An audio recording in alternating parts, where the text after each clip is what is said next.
Welcome student. तो बहुत बहुत स्वागत है आप सभी लोगों का आपके अपने यूट्यूब चैनल राजन क्लासेस में। तो आज की इस वीडियो में दोस्तों हम बात करेंगे, सबसे पहले ध्यान दीजिएगा ये भाग 1 बनाया जा रहा है, ठीक है।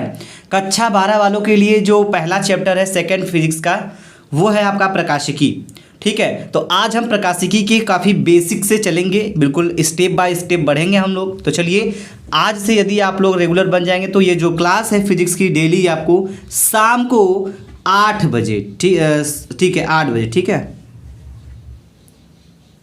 8 बजे डेली आपका टाइम जो है 8 बजे शाम को ये चलेगा, ठीक।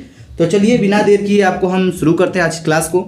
तो शाम को 7 बजे आपका केमिस्ट्री चलेगा और 8 बजे आपका फिजिक्स का क्लास डेली चलने वाला है। तो चलिए हम शुरू करते हैं।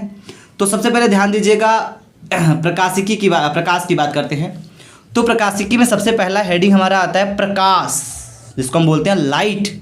प्रकाश होता क्या है, ठीक है। तो वैसे आप लोग जानते होंगे नॉर्मली कि लाइट आजकल बहुत ज़रूरी है। तो लाइट होता क्या है पहले ये भी तो जानना ज़रूरी है। तो प्रकाश एक प्रकार की ऊर्जा होती है।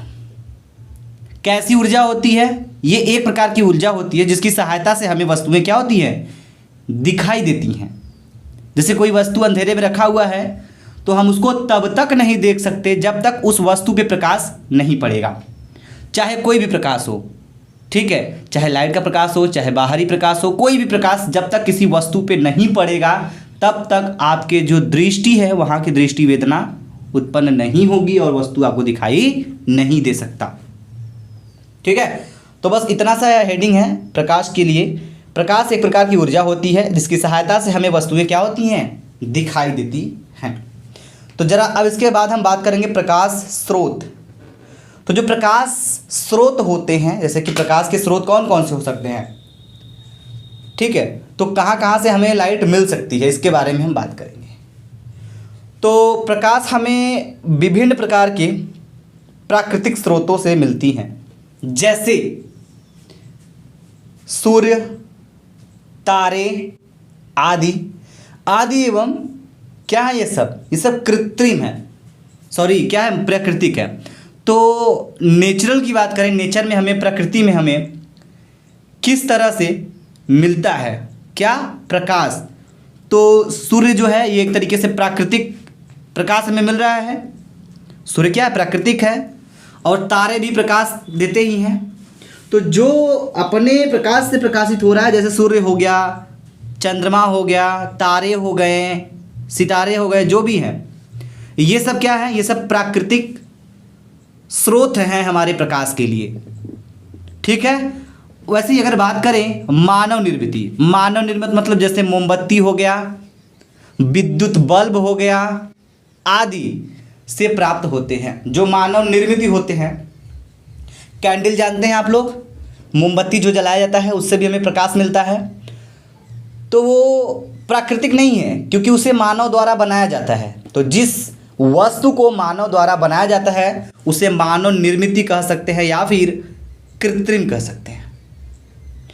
विद्युत बल्ब की बात करें तो विद्युत बल्ब भी आपका नेचुरल नहीं है, प्राकृतिक है, ठीक है। तो क्या हो जाएगा, ये भी हमारा मानव निर्मित के अंतर्गत आएगा। तो एग्जाम्पल में आप लिख सकते हैं मोमबत्ती, विद्युत बल्ब आदि से प्राप्त होते हैं। क्लियर हो गया।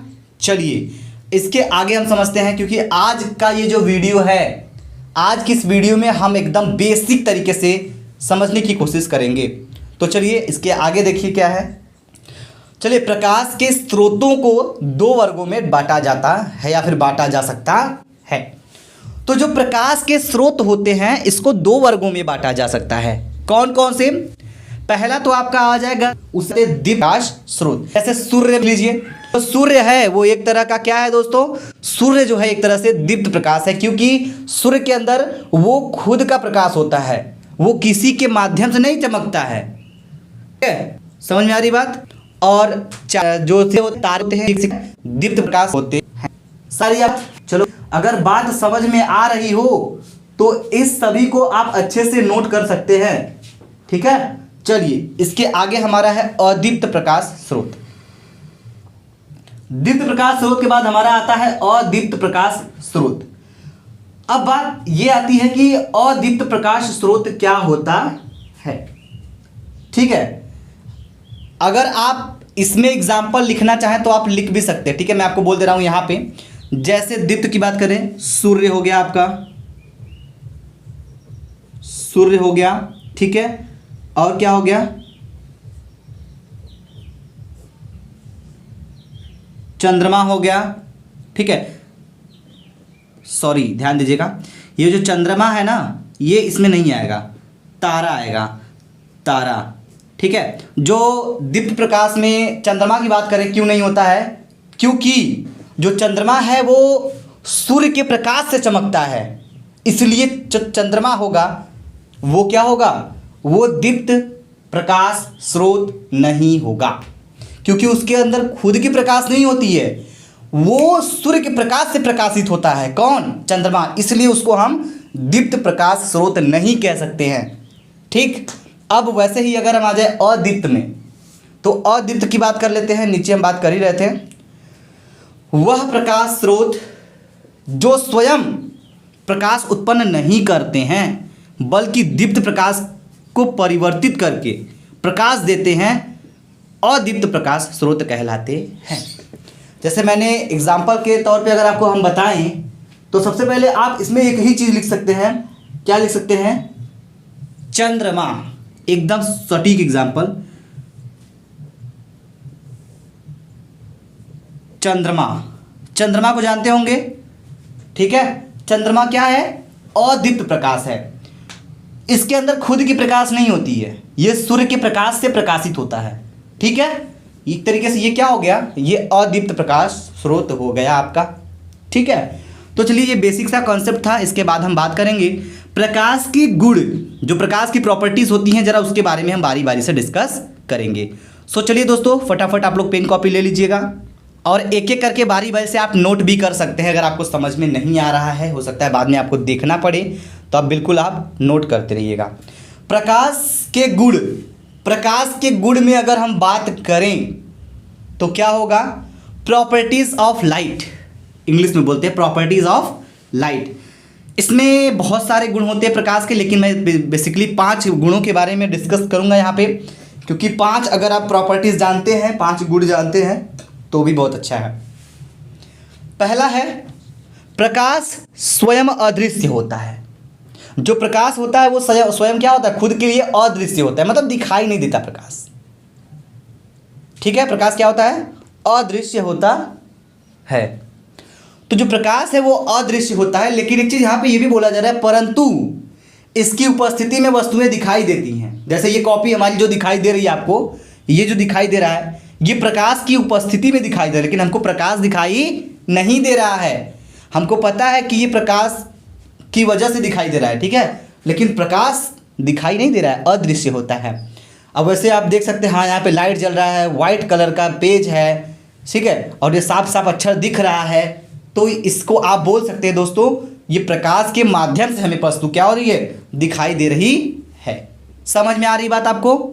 चलो भाई, सेकंड नंबर पे आते हैं। दूसरा जो है, साधारण प्रकाश सरल रेखा में गति करता है। जो साधारण प्रकाश होता है वो क्या होता है, वो सीधी रेखा में गति करता है। अभी आप एक टॉर्च ले लीजिए, टॉर्च को जलाइए तो क्या वो टेढ़ा मेढ़ा जाएगा, बिल्कुल सीधा फोकस मारता है, एकदम सरल रेखा में गति करता है। कैसा प्रकाश, साधारण प्रकाश सरल रेखा में गति करता है। सरल रेखा मतलब सीधी रेखा में गति करता है। गति करने का मतलब सीधी रेखा में चलता है। क्या, जो प्रकाश होता है वो सीधी रेखा में गति करता है, चलता है। ये प्रकाश का प्रॉपर्टीज नंबर 2 है। इसके बाद हम आएंगे तीसरे पॉइंट पे। तीसरा क्या है, प्रकाश के संचरण के लिए माध्यम की आवश्यकता नहीं होती है। जैसे अगर हमको इलेक्ट्रिसिटी एक स्थान से दूसरे स्थान तक भेजना पड़ेगा तो उसके लिए हमें तार लगेगा। तार क्या बन गया, इलेक्ट्रिसिटी के लिए माध्यम बन गया। लेकिन प्रकाश जो होता है, इसको चलने के लिए किसी माध्यम की आवश्यकता नहीं होती है। ठीक है, ऐसा नहीं कि हम तार में लाइट जलाएंगे, यहाँ से वहाँ तक लाइट जलेगा, नहीं। प्रकाश को चलने के लिए किसी माध्यम की आवश्यकता नहीं होती है। ठीक है, प्रकाश ऐसे ही गति करता है, निर्वात में भी गति करता है। यहाँ बोला जाए प्रकाश निर्वात में भी गमन कर सकता है, अर्थात प्रकाश जो है निर्वात में भी गति कर सकता है। ठीक, समझ में आ रही बात? चलिए, तो ये बहुत ही नोट पॉइंट है, यहाँ पे लिख सकते हैं। प्रकाश के जो प्रकाश चलता है ना, उसके लिए किसी माध्यम की आवश्यकता नहीं होती। जैसे आप एक स्थान से दूसरे स्थान तक जाएंगे तो आपको माध्यम की आवश्यकता होगी, ठीक है। जैसे आप कोई साधन के द्वारा जाते हैं, किसी न किसी माध्यम से जा रहे हैं, तो वो आपको माध्यम की आवश्यकता हो सकती है। वहीं प्रकाश है तो प्रकाश को गति करने के लिए क्या होता है, कोई माध्यम नहीं चाहिए होता है, वो ऐसे ही गति करता है। आएंगे 4th नंबर पे, प्रकाश निर्वात में भी गति करता है। निर्वात मतलब जहाँ पे कुछ भी ना हो वहाँ पर भी वो गति कर सकता है। आगे बात करेंगे नंबर पॉइंट 5 में। 5वें नंबर पे बोला जा रहा है कि प्रकाश विद्युत चुंबकीय तरंगे के रूप में गमन करता है। तो मैंने ये 5 टॉपिक आपको बता दिया, और भी बहुत सारे आप लिख सकते हैं। जो प्रकाश की चाल होती है निर्वात में, वो 3 × 10⁸ मीटर प्रति सेकेंड होती है। तो बहुत सारे प्रॉपर्टीज़ बहुत सारे हैं अभी, ठीक है। तो मैंने बेसिकली आपको 5 ही बताया है। अगर आपको ज़रूरत है और भी ज़्यादा जानने की तो घबराइएगा नहीं, कमेंट सेक्शन आपके लिए बना हुआ है, उसमें कमेंट करिएगा, हम आपके बताए गए कमेंट के अनुसार आपको हम डिस्कस कर लेंगे, ठीक है। चलो भाई, अच्छी बात है, समझ में आ गया आपको। चलिए, ये तो बेसिक चीज़ें चल रही हैं, अभी बहुत कुछ सीखना बाकी है हमको, ठीक है। चलिए, तो ध्यान दीजिएगा।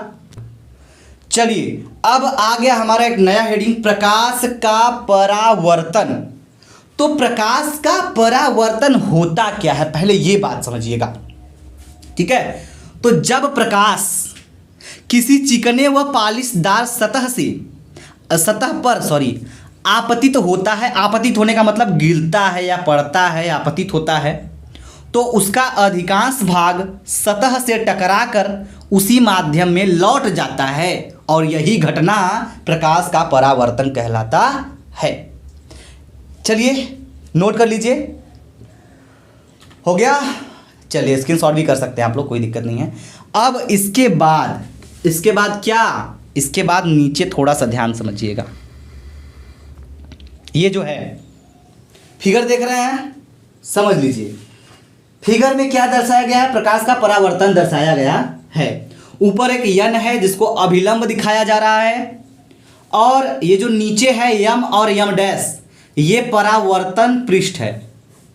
क्या है, परावर्तन पृष्ठ कह लीजिए या फिर चिकना पृष्ठ कह लीजिए, ठीक है, कुछ भी कह लीजिए, लेकिन प्रकाश का परावर्तन इसी पृष्ठ से होने वाला, इसीलिए हम इसको परावर्तन पृष्ठ लिख दिए, ठीक है। परावर्तन नहीं, परावर्तक लिख लीजिए, ठीक है। ये हो गया परावर्तक पृष्ठ, अब अच्छा लग रहा है ना। चलिए, इसके बाद आप देखिए, ये जो किरण है प्रकाश की, कौन सी किरण, ये वाली,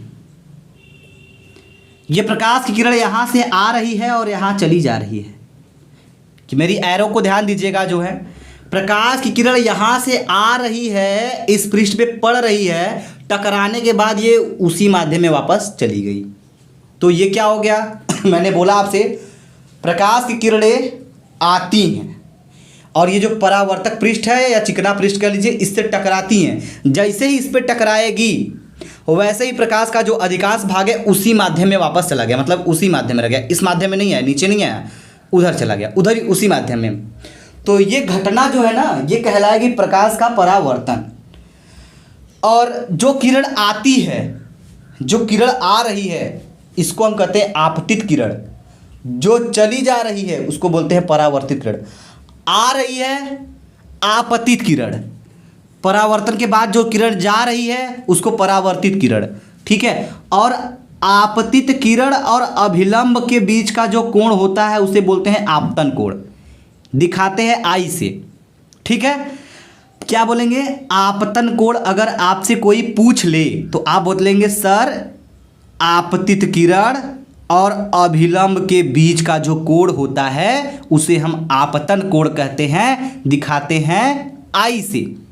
वैसे ही अगर बोले कोई परावर्तन कोण क्या होता है तो आप बोल सकते हैं महोदय जी, परावर्तन कोण और अभिलंब के बीच का जो कोण होता है उसे आप बोलेंगे परावर्तन कोण, जिसको हम आर से प्रदर्शित करते हैं। समझ में आ गई बात आपको? Very good. उम्मीद करते हैं दोस्तों आपको बहुत अच्छे समझ में आ रहा होगा। अपना फीडबैक हमें कमेंट सेक्शन में दे दीजिएगा कि आपको ये क्लास कैसा लगा, ठीक है। चलिए, अभी आगे कुछ और भी ऐसे टॉपिक्स हैं जिसको हम डिस्कस करना चाहते हैं, ध्यान दीजिएगा। परावर्तन के नियम। परावर्तन के भी दो नियम होते हैं, मैंने यहाँ पे डिस्कस किया है। लॉ ऑफ रिफ्लेक्शन, परावर्तन के दो नियम होते हैं। आप पूछेंगे कौन कौन से होते हैं, तो हम आपको बता दें परावर्तन के जो दो नियम होते हैं। प्रथम नियम क्या होता है, आपतित किरण। अभी मैंने आपतित किरण परावर्तित किरण का कंसेप्ट बिल्कुल क्लियर किया है जस्ट इसके वाले फिगर में, ठीक है। आपने नहीं समझा हो एक बार तो फिर से आप देख ही सकते हैं। आपतित किरण, परावर्तित किरण तथा अब आपतन बिंदु पर डाला गया लंब तीनों एक ही तल में ही होता है। परावर्तन का दो नियम है। पहला का नियम यह है कि जो आपतित किरण है वो, जो परावर्तित किरण है वो और आपतन बिंदु पर जो खींचा गया अभिलंब है, तीनों एक ही तल में उपस्थित होता है। इसे हम बोलते हैं परावर्तन का प्रथम नियम।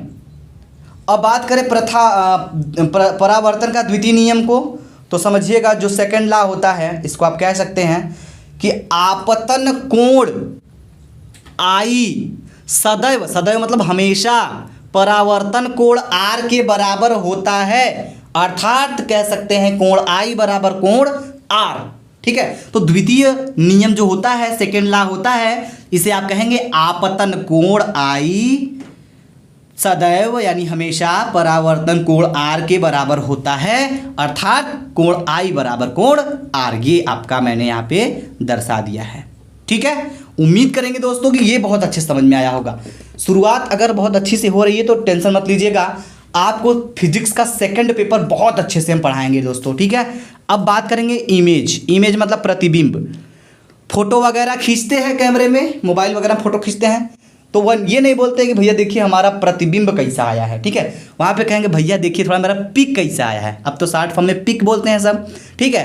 तो बात करें हम प्रतिबिंब, इमेज की बात करें, प्रतिबिंब क्या होता है, यहाँ पे प्रकाश के लिए पहले पढ़ना पड़ेगा हमें कि प्रतिबिंब होता क्या है, ठीक है। तो ध्यान दीजिएगा, वस्तु यानी कि वस्तु के किसी बिंदु से, वस्तु जहाँ रखा गया है वहाँ से किसी भी बिंदु से जो प्रकाश की किरणें चलती है तो आती है, तो क्या होता है, चलने वाली किरणें परावर्तन के पश्चात, ठीक है।